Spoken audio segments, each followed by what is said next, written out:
is it permissible for a Muslim to put his savings in an interest or riba-bearing account or bank for safety purposes if he or she pays the interest that he earns out in charity?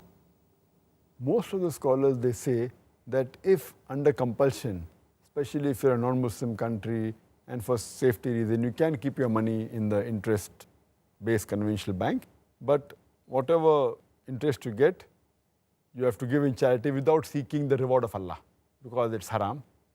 Most of the scholars say that, but I personally, I disagree with them. That's my view. I agree more with the view of Sheikh Utaymi. He says that even this is prohibited, because the Quran does not say do not use interest. If the Quran would have said do not utilize, do not use interest, then the verdict was right. The Quran said don't involve in riba. Don't take, don't give. So if you have to give in charity, first you have to take from the bank. So I disagree with that. If you have to stop the system of riba, you have to totally ban this system. We can't say they'll put for safety and then I'll take the money and give on charity. Indirectly, you're encouraging them.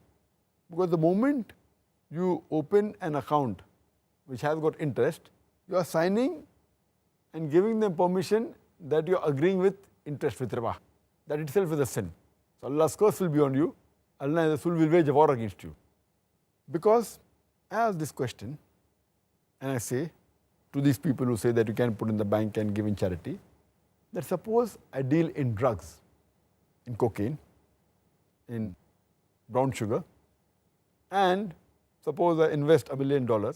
Every month I make a profit of $1 million, and the complete profit I give in charity to the poor people. When I asked, is it allowed? They said, no, it's haram. I said, why? Because dealing in drugs, cocaine, brown sugar is haram.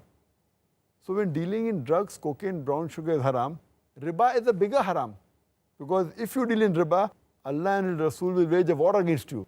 So when you're giving me permission to keep in the bank and deal with riba for a bigger sin, surely you should give me permission for a smaller sin. So therefore I disagree that if they really want to keep for safety, they can very well keep in an Islamic bank. Or as a last resort, they can keep in a current account. There are some accounts in the bank which are accounts which don't give interest. They call it current account. There's no interest at all in that. That as a last resort you can keep, but only keep that money which is required for rolling, because I know that being in different countries, like in India, in UK, you have to deal with checks, etc. So if you're a businessman, keep only that much amount which is required for rolling. Otherwise you can invest it in property, in real estate, in stocks, whatever it is. And the least if you want for security, you can take a locker and keep hard cash in the bank. I know it's foolish, but yet it is better than involving in riba. At least you'll be safe from Allah and His Rasul. Otherwise they'll wage a war against you. As a last resort, if you really want only security, take a locker which will cost just a few hundred rupees a month or a couple of thousand rupees a year and a few pounds if you go to UK. Take that locker, keep your money hard cash. Declare it to the government, no problem, but keep hard cash if you really want security. But taking riba and even giving in charity because they're encouraging the system of riba, I consider that to be haram.